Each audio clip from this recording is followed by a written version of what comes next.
Annyeonghaseyo Cingoda, bertemu lagi dengan Rizky Gustam di podcast Annyeong.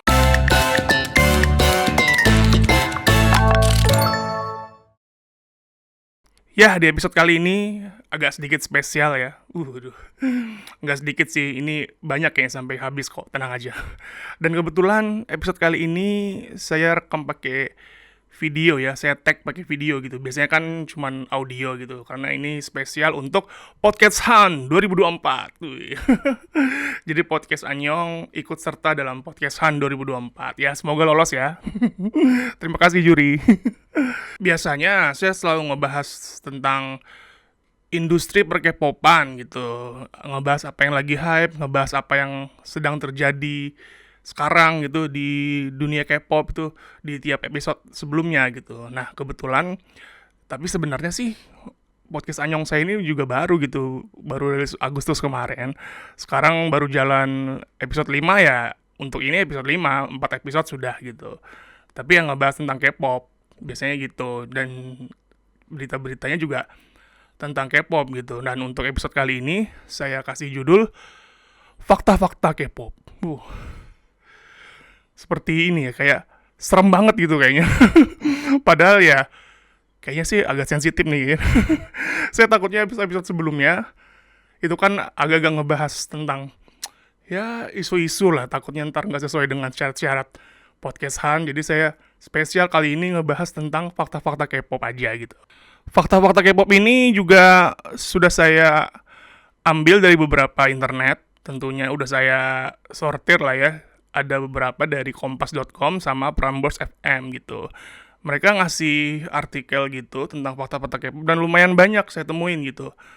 Cuman yang saya ambil cuma 5 doang yang sifatnya ya bisa dimengerti orang-orang kita lah gitu lah. Yang lainnya kan tentang industrinya. Nah, kalau ini tentang hal-hal umum yang bisa dipahami semua orang lah. Jadi, fakta-fakta K-pop yang saya akan bahas di episode kali ini ada 5 gitu.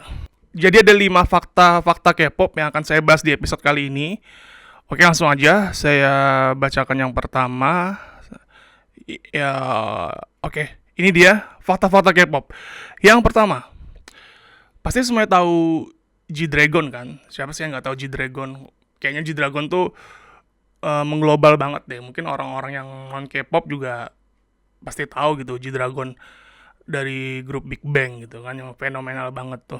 Nah, jadi faktanya adalah G-Dragon Big Bang ini adalah idol trainee terlama, yaitu sebanyak 13 tahun. Wow. Jadi beritanya ini adalah G-Dragon trainee idol terlama leader dari boy group Big Bang ini awalnya memulai karir pada usia 6 tahun. Gila. 6 tahun, boy. Dari umur 6 tahun tuh berarti TK ya? TK, SD kelas 1. Anjir. Dengan grup Little Rora. Oh, udah memulai karirnya, cuman dia punya grup ini kayak grup cilik gitu ya, kayak grup-grup boy group cilik gitu. Jadi ketika grupnya bubar, yang Little Rora itu bubar, ia gabung di SM Entertain. Wah, sudah ini ya apa? Aku sih tahu kalau Big Bang G-Dragon itu dulunya sempat training di SM gitu. Pada usia 8 tahun. Ya nggak sih? Usia 8 tahun jadi trainee di SM Entertainment. Jadi pada usia 13 tahun, setelah 5 tahun gitu ya, 5 tahun, jadi dia trainee di SM itu 5 tahun sampai umur 13 tahun. Setelah mendapat rekomendasi oleh Shen dari grup Jinushin. Nah, Shen dari grup Jinushin itu grupnya YG ya, dia itu kayak duo gitu. Kayak grup seniornya di YG lah, seangkatan Psy Gangnam Style. Jadi G-Dragon mulai berlatih di YG selama 5 tahun. Setelah 5 tahun, G-Dragon berhasil debut dengan Big Bang pada usia 18 tahun. Dan telah menjadi trainee selama 13 tahun, menempatkannya sebagai idol dengan periode pelatihan terlama. Dan berhasil debut menjadi leader di grup fenomenal Big Bang. Wow, mantap. Aku juga baru tahu beritanya G-Dragon adalah trainee terlama di perindustrian K-pop tuh juga hari ini gitu ya. Cuma baru tahu sekarang gitu. Kenapa kok pantesan aja sih jadi King of K-pop, trainee-nya aja 13 tahunnya, wajar sih ya mereka, dia mendapatkan jerih payahnya gitu. Dia mengorbankan masa, ini sih bukan masa masa remaja lagi ya, masa kecil dikorbanin gitu, ya Allah. Bukan masa remaja, bukan masa sekolah ini, ya Allah, masa-masa TK dikorbanin. Aku baru tahu juga sih kalau G-Dragon itu memang jadi trainee terlama selama 13 tahun itu ya sekarang ini gitu loh. Kukira dia trainee cuma 5 tahun, 6 tahun gitu.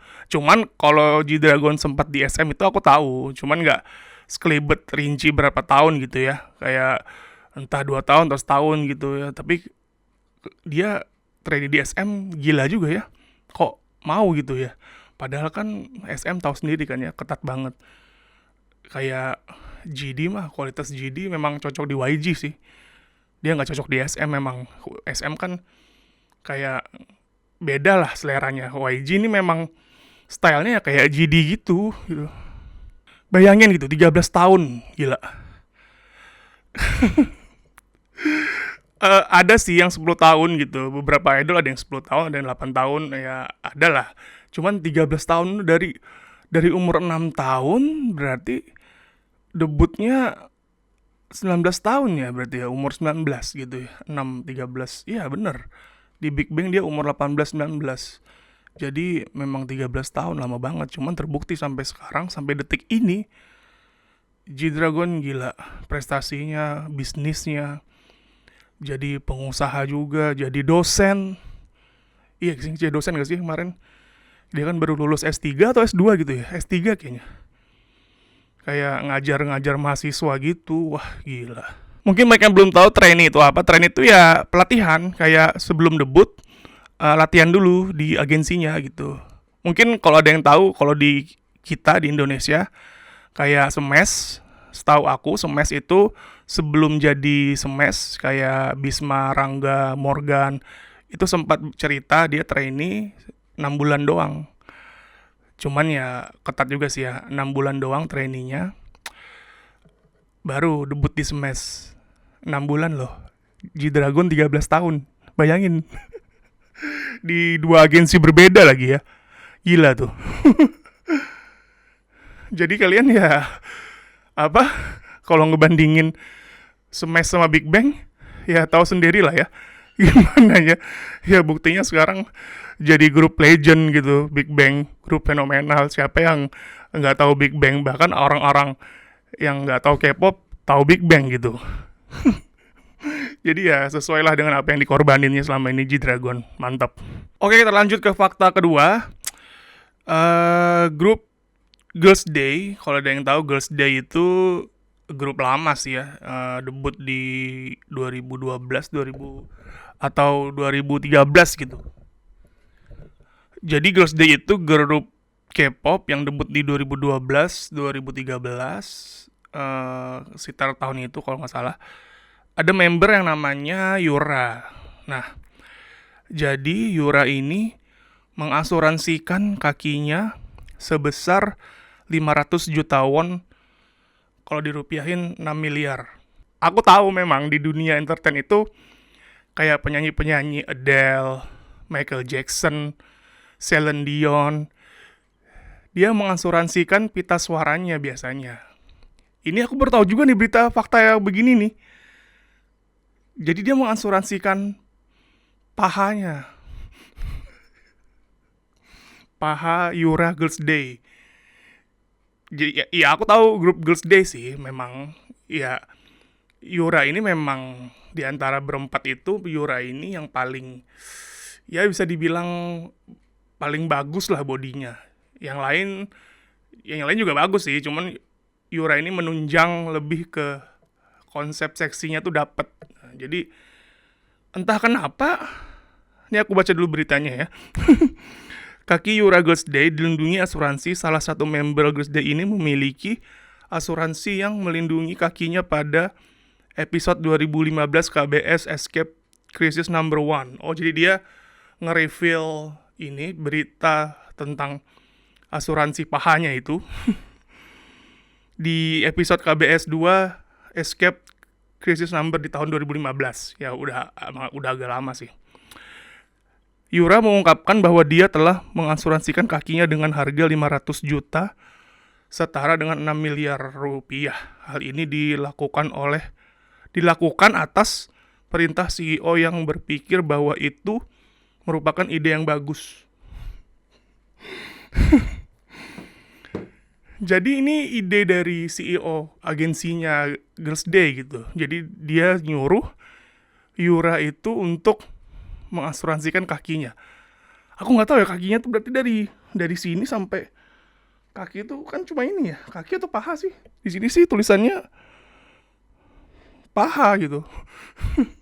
Mungkin satu paket kali ya. Sepasang gitu. Nggak mungkin kanan doang kan. Kiri kanan doang. Aduh kok kocak banget ya faktanya ya. Aduh.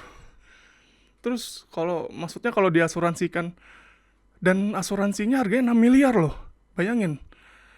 6 miliar berarti preminya berapa ya sebulan? Ngebayangin preminya berapa itu? Level 1, 2, atau 3. Kalau BPJS kan ada levelnya ya ini. Paha kaki nggak kepikiran ya. Padahal ada grup Sistar, ya pasti tau lah Sistar ya. Itu seangkatan Girls Day juga, beda beberapa ya sama lah seangkatan lah kurang lebih beda selisih beberapa tahun. Aku nggak pernah tuh Sistar denger dia ngasuransikan pahanya kakinya gitu-gitu. Cuman ini doang nih atau memang nggak terungkap kali ya. Cuman Yura Girls Day doang yang berani speak up bahwa dia pernah ngaku mengasuransikan pahanya 600 berapa tadi tuh? 600 miliar, gila. Wah. Habis pikir. Dan dari beritanya tadi juga si Yura ini disuruh CEO agensinya gitu. Ya mungkin dibayarin agensi kali. Ininya ditanggung agensi kali, ya nggak apa-apa. Mungkin ada harus yang dirawat, ada aset yang harus dirawat kali kan. Jadi asuransikan pahamu sekarang. Gimana nyuruhnya ya? Kayak aku ngebayangin nyuruh member si Yura buat ngasuransikan gitu, manggil gitu, mau ngapain? Sajang nih, ada yang mau kita omongin, kita mau mengasuransikan sesuatu. Wah makasih ya, kira-kira apa? Paha kamu. Kaget dong, dia pasti kaget tuh. Yura tuh pasti kaget, pasti, nggak mungkin. Wah ide bagus tuh, nggak mungkin gitu, nggak mungkin. Dia pasti kaget kayak, hah? Kenapa paha saya? Emang paha saya yang kiri apa kanan, Sajang Nim? Ya nanya lagi yang kiri apa kanan, yang tengah. Nggak ada alasan yang logis sih. Aku lihat di berita tadi, di artikel tadi nggak ada alasan yang logis banget gitu. Padahal cuma disuruh, sudah. Untuk kedepannya aku nggak tahu buat apa ya. Mungkin sering kecengklak kali pahanya kan, jadi pahanya kecengklak. Oh iya bisa juga kalau kakinya kecengklak kan berarti ada asuransinya, berarti nggak repot gitu. Siapa tahu sering ngedance gitu kan ya. Padahal dance girl group kan nggak yang ribet-ribet banget ya, lebih ribet dance boy group sih daripada girl group. Cuman ya nggak apa-apa lah udah, maksudnya ya ini kan kehendak agensinya ya. Dan untuk girl group Girls Day sekarang kayaknya udah hiatus juga sih. Terakhir aktif itu kalau nggak salah tahun 2018an gitu deh, mereka ngeluarin lagu. Dan terakhir itu ada juga beberapa single gitu, cuman nggak yang tapi aktif lagi gitu. Kebanyakan membernya ada yang main drakor gitu, ada yang sibuk di bisnis juga. Dan nggak tahu Yura ini kabarnya juga, kayak Yura main drakor juga deh, beberapa ada dramanya gitu. Cuman aku nggak pernah nonton dia main drakor sih gitu. Aku kayaknya ada sih beberapa di drakor gitu dia main. Cuman pahanya nggak kelihatan. Paha lagi dibahas. Oke, saya lanjut yang ketiga, fakta-fakta K-pop. Yang ketiga adalah lebih dari 100 grup debut di Korea Selatan setiap tahun, namun kurang dari 5% yang berhasil. Wah, gila. 100 grup tiap tahun. Ya, masuk akal sih soalnya Sampai sekarang pun aku nggak tahu ya, fakta tahun berapa ya, anggaplah dari 10 tahun ke belakang, 2014, 2015, 100 grup tuh kayaknya masuk akal sih. Soalnya, karena aku ikutin banget nih ya, kayak di acara-acara TV Korea itu selalu ada grup, ya anak-anak K-popers nyebutnya grup Nugu. Nugu itu siapa? Berarti ini grup siapa ini grup apa ini? Yang terkenal kan Big Three ya, SM, JYP, YG, sama HYB lah ya, HYB, ya kita tahu sendiri lah gimana ntar lah. Dan memang susah banget sih untuk, ya kurang lebih dunia entertain showbiz tuh ya, apalagi K-pop ya, seketat itu gitu, sudah kayak gila banget. Makanya banyak juga yang bunuh diri ya, orang-orang biasa aja banyak yang bunuh diri ya. Ya mungkin di kalangan artis K-pop, di kalangan industri entertain K-pop juga seperti yang kita tahu ya, nggak usah aku sebut lah ya, ada juga yang ada yang bunuh diri juga gitu. Cuman ya balik lagi gitu, maksudnya ya kita sebagai pendengar K-pop, sebagai penggemar K-pop, ya kita support lah. Maksudnya kalau ada idol yang kita seneng gitu, kita support gitu. Nggak usah yang haters kita kelahi sama fanwar sama fandom lain gitu. Itu nggak perlu gitu. Kita cukup support, dengerin lagunya, streaming di YouTube, beli albumnya, beli merchandise-nya kalau ada duit ya. Kalau ada duit lagi ya mungkin bisa nonton konser, datang ke meet and greet-nya, fan meeting, apalah itu. Itu ya cukup kok, nggak usah yang kayak ngebela-ngebela banget tuh, nggak usah. Mungkin sudah aku bahas di episode sebelumnya ya. Cuman ya, ini aku mau sampein lagi gitu. Makanya industri K-pop tuh gila sih. Nggak nggak se ya mungkin kalian lihat yang enaknya aja kali ya sekarang gitu. Kayak SNSD, Super Junior, Big Bang yang udah senior-senior nih. Ya hidupnya udah enak. Ya karena mereka berdarah-darah juga gitu. Trainee bertahun-tahun, berbelas-belasan tahun. Dan di awal-awal mereka debut juga susah gitu untuk naik gitu. Dan debut nggak langsung naik juga ya. Maksudnya mereka juga jadi payahnya kayak lagu ini belum naik, kurang terkenal, rilis lagu baru lagi, comeback lagi lagu baru, rilis lagu baru lagi, sampai di lagu keberapa mereka baru naik gitu. Itu untuk grup sebesar SNSD, Super Junior, Big Bang ya. Belum lagi grup-grup yang di bawah-bawahnya gitu. Jadi ya wajar sih kalau dari 100 grup tiap tahun yang sukses bukan sukses sih, yang kayak bertahan lah 5%-nya doang. 5% berarti 5 ya. 5 grup berarti ya. 5 atau ya rata-rata kali ya, 5 atau 6 grup lah. Anggaplah 10 lah ya. Rata-rata gitu. Jadi memang seketat itu gitu. Gila sih. Industri K-pop. Enggak. Kalau kalian lihat lebih dalamnya, itu wah, aku nggak bisa bayangin trainee bertahun-tahun. Waktu lockdown COVID aja aku stres ya. Itu ini mereka trainee gitu dikurung. Ya harus dikurung, biar disiplin kan. Di dom gitu. Terbatas. Ya ibaratnya kayak di pesantren lah, nggak bisa berhubungan sama orang tua gitu. HP mungkin dikasih cuman seminggu sekali mungkin, atau kalau lagi perlu. Jadi ya mereka trainee juga susah-susah, payah banget, berdarah banget gitu. Jadi ya kita sebagai fans K-pop cukup support dengan karyanya. Oke? Oke, saya lanjut yang keempat, fakta-fakta K-pop. Yang keempat adalah setelah idol K-pop memiliki lagu dan album baru untuk dipromosikan, mereka datang ke 6 acara musik Korea dalam seminggu untuk mempromosikan lagu mereka, lagu dan album, ya semuanya lah. Ya aku tahu memang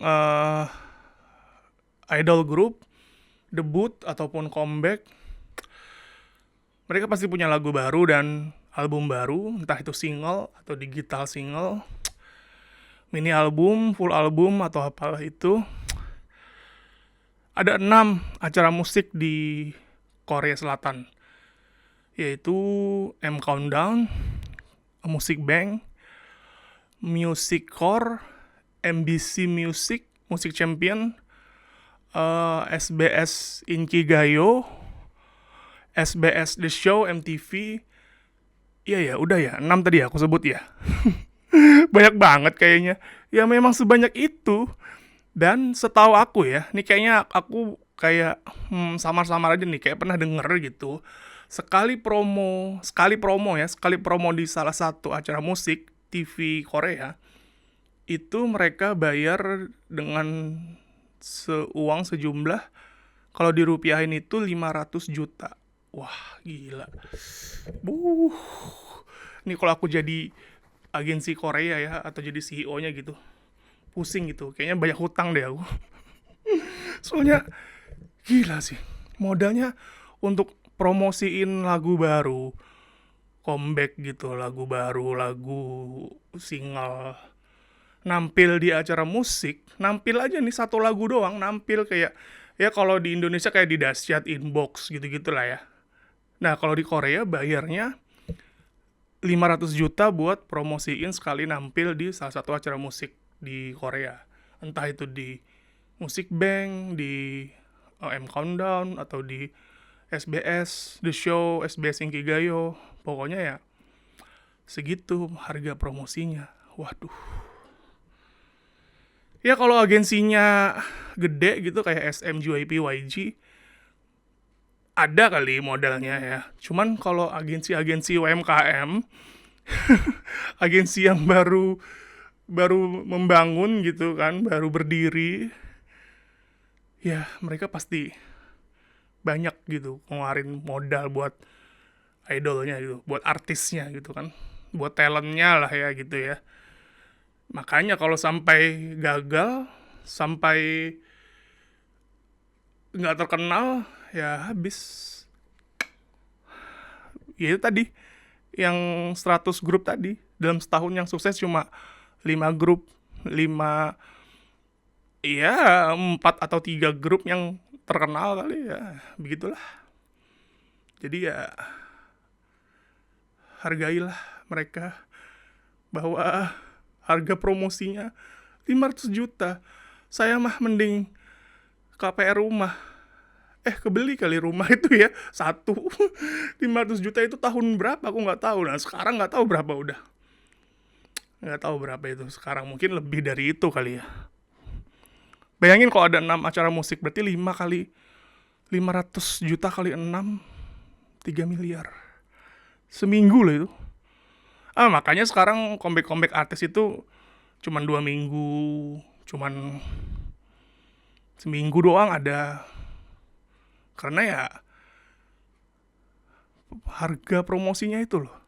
Mungkin buat nampilin artisku nih di TV bayar berapa ya kira-kira? 500 juta bro. Wah, pantesan stasiun TV kaya-kaya ya. Kayaknya mending punya stasiun TV deh daripada punya agensi idol. Ya lebih untung deh ya. Ya jadi begitulah, showbiz ya. Namanya juga bisnis, jadi ya kita sebagai penggemar K-pop, penikmat K-pop, ya nikmatilah karya-karya mereka gitu. Jangan sampai kalau ada yang jelek gitu, apa sih ini jelek banget gitu ya. Bro, 500 juta bro nampil di TV bro, kalian bilang jelek. Ya kalau emang jelek sih ya kalau emang jelek ya tolonglah dievaluasi gitu. Maksudnya ya kalau bagus ya sudah pasti bagus, kita puji lah, kita seneng lah, kita wah ini siapa cantik banget, suaranya bagus banget, ini siapa. Ini kalau misalnya jelek ya agensinya tahu diri lah ya, maksudnya kalian sudah bayar mahal-mahal gitu, jangan sampai talent kalian, artis kalian jelek gitu loh. Maksudnya jelek dalam kualitas, nggak bisa nyanyi gitu-gitu apa segala macem, ya diperbaikilah, di evaluasi lah gitu lah. Tapi itu urusan agensinya sih, saya ngapain ngurusin gitu. Saya bilang bagus ya bagus, jelek ya jelek. Cuman ya ini buat kedepannya juga gitu kan. Kan banyak yang kayak udah terkenal nih, udah grupnya sukses terus dijadiin sapi perah gitu artisnya, idolnya gitu, banyak juga yang begitu. Cuman ya jadinya kasihan gitu, kasihan artisnya, kayak mentang-mentang sudah sukses terkenal terus dikerja Rodi gitu lah. Saya nggak usah sebut grupnya ya siapa ya, nanti bakal kena ini lagi, kena hujat. Sensitif banget nih kalau nyebut-nyebut nama grup. Makanya nih fakta-faktanya bener memang. Ya begitulah industri K-pop ya. Jadi kita sebagai K-popers support terus karya-karya mereka sama idol-idol kita. Oke, untuk yang terakhir, fakta-fakta K-pop yang kelima adalah Taeyeon Girls' Generation. Tahu lah ya, Taeyeon Girls' Generation itu leader dari grup legendaris Girls' Generation. Jadi dia menyatakan lagu G-nya Girls' Generation yang rilis tahun 2009 kalau nggak salah. G itu lagunya yang ini nih, G baby baby baby G. Nah gitu, tahu kan ya? Mungkin pada waktu itu lagunya fenomenal banget tuh, kayak itu salah satu lagu pendobrak SNSD juga di era itu, langsung terkenal banget gitu gara-gara di lagu G itu ya. Jadi faktanya adalah Taeyeon nggak suka lagu G dan dia menangis pertama kali mendengar lagu G itu. Dia sangat membencinya sampai menangis saat harus menyanyikannya. Wah, aku pernah dengar fakta ini ya, fakta tentang Taeyeon, kalau dia memang nggak suka sama lagu G gitu. Tapi ketika dia nggak suka sama lagu SNSD itu, misalnya G gitu, lagunya malah sukses. Sedangkan ketika Taeyeon suka lagu SNSD yang dia nyanyikan, malah biasa aja gitu. Malah G ini yang sukses besar gitu. Kalau nggak salah merajai semua chart musik di Korea gitu. Pernah bertahan sampai 11 atau 10 minggu gitu. Nomor 1 gitu. Kayak top 10 atau top 5 gitu lah. Jadi lagu G pada waktu itu fenomenal banget. Dan Taeyeon membencinya. Dia nggak suka lagu G gitu ya. Memang sih ya, pertama kali denger lagu G ini ya agak-agak cringe gitu. Cuman pada era itu ya, lagu G ini memang catchy banget gitu, enak didengar.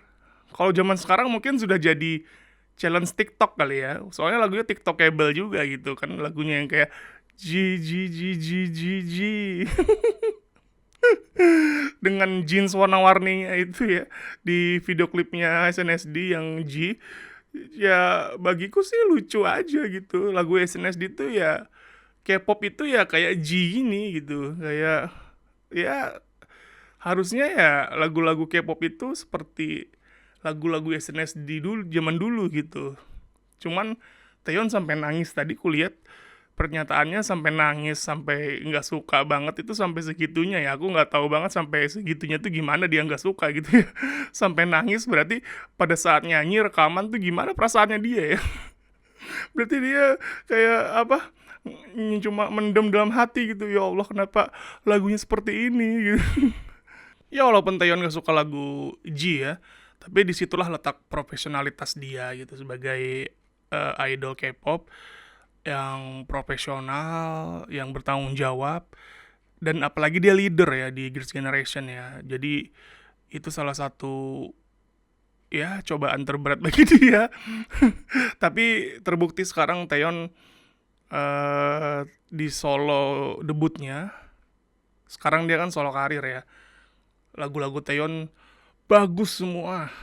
Dari dia kan debut solo di tahun 2015 tuh, sampai sekarang lagu-lagunya hits semua, terbukti sih. Dan lagunya nggak ada yang kayak G sih emang. Lagunya Taeyeon ya ala-ala balad gitu kan ya, suaranya kan bagus banget gitu, high note ala-ala balad K-pop lah ya. Tipikal-tipikalnya lagu-lagunya sudah pasti slow ya. Jadi wah, terbukti sampai sekarang dengan profesionalitas dia, sukses di grupnya, sukses juga di solonya gitu. Wah, gila, Taeyeon memang leader terbaik lah pada zaman itu gitu ya. Sampai sekarang juga walaupun dia sendiri ya SNSD kan sudah hiatus ya, sudah nggak aktif lagi. Taeyeon masih aktif di SM, masih di agensi kesayangannya itu dan jadi anak emasnya SM sepertinya. Ya, salut deh sama Taeyeon, respect banget. Dia bisa membuktikan kualitasnya sampai menjadi legend sampai sekarang. SNSD dan debut solonya yang sukses banget dan wah, menjadikan dia grup nomor 1 di K-pop gitu. Dan juga sebagai ratu soundtrack, bisa dibilang juga ratu soundtrack drakor hampir semua diisi oleh Taeyeon dan hit semua lagu-lagunya, gila sih. Ya, keren banget sih Taeyeon. Kalau sampai dia kayak salah satu aset negara Korea lah ya. Gila sih Taeyeon, hebat banget. Jadi segitu aja fakta-fakta K-pop. Tadi ada 5 saya sebutin. Kalau saya sebut ulang, G-Dragon, Yura Girls' Day, Taeyeon, promosi musik di Korea, sama hits grup di Korea tadi. Macam-macam lah ya. Dan itu 5 yang menurutku paling umum lah, paling sering terjadi lah di perindustrian K-pop gitu. Kayak ya sih memang di Korea sendiri industri showbiznya lebih ketat banget gitu ya, kayak makanya sih comeback dan lagu-lagu artis K-pop itu jaraknya cepet banget, kayak 2 bulan, 3 bulan tuh langsung rilis lagu baru lagi. Kalau misalnya Indonesia gitu kan, singlenya paling 6 bulan sekali atau 4 bulan sekali. Nah kalau di K-pop tuh, di Korea tuh kayak cepet banget gitu, kayak 2 bulan sekali tuh ada lagu baru gitu-gitu lah. Maksudnya ya kayak langsung rilis lagu baru tuh biar cepet aja gitu, kayak pengen langsung tahu gitu hasilnya gitu. Kayak mereka tuh sudah ada target promosinya, marketingnya segala macam udah siap gitu ya. Jadi ya apalagi zaman sekarang kan, zaman TikTok, zaman Spotify gitu-gitu. Ya mereka harus rilis digital tuh harus yang catchy gitu, yang easy listening gitu ya. Jadi biar bisa dinikmatin penggemar, streamingnya lancar dan naik di chart gitu. Chart musik di mana-mana harus, ya pokoknya susah lah di dunia entertain lah. Kalau nggak kuat mental jangan kesana lah ya. Jadi PNS aja sudah lah. Jadi PNS lagi. Dan terima kasih juga buat Cingudel yang udah menonton episode podcast kali ini. Jangan lupa follow Instagram podcast Anyong dan Instagram saya juga Rizky Gustam. Jangan lupa juga subscribe atau follow di Spotify podcast Anyong. Sampai ketemu lagi di episode berikutnya. Annyeonghaseyo Cingudel. Salam podcast Anyong. Dadah.